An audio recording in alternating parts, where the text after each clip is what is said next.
टीकमगढ़ जिले के बलदेवगढ़ नगर में 4 सितंबर से 14 सितंबर तक रामलीला का मंचन नगर परिषद ग्राउंड में आयोजित रीवा जिले के रामलीला कलाकारों द्वारा रामलीला कार्यक्रम का मंचन किया जा रहा है।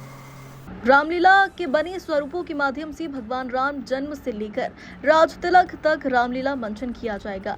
सीता स्वयंवर के लिए जिस समय भगवान मर्यादा पुरुषोत्तम श्री राम ने शंकर जी का धनुष तोड़ दिया, तोड़ने पर इतनी गर्जना हुई कि परशुराम तक पहुंची और परशुराम जी का आना हुआ और जनक जी से कहते हैं कि जनक जी, तुम्हारे दरबार में इतनी भीड़ कभी नहीं देखी, क्या कारण है? और यह आवाज हुई जो किसकी थी। तब तक उस टूटे हुए धनुष पर परशुराम जी की नजर पड़ी हुई। जब वह धनुष टूटा हुआ देखा गया तो बहुत ही क्रोधित हो गए।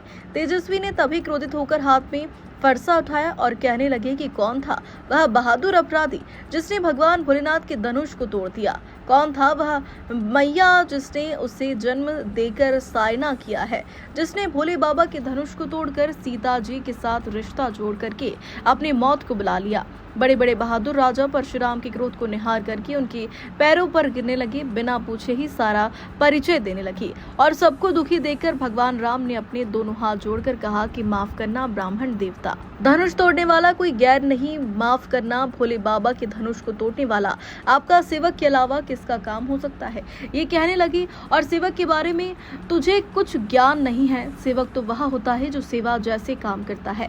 अंत में परशुराम जी आशीर्वाद देकर चले जाते हैं। स्वरूपों के द्वारा रामलीला के परशुराम संवाद का आनंद धर्म प्रेमियों ने भरपूर लिया है। रामलीला में भारी संख्या में धर्म प्रेमी उपस्थित रहे। अरे अपनी कुटिया को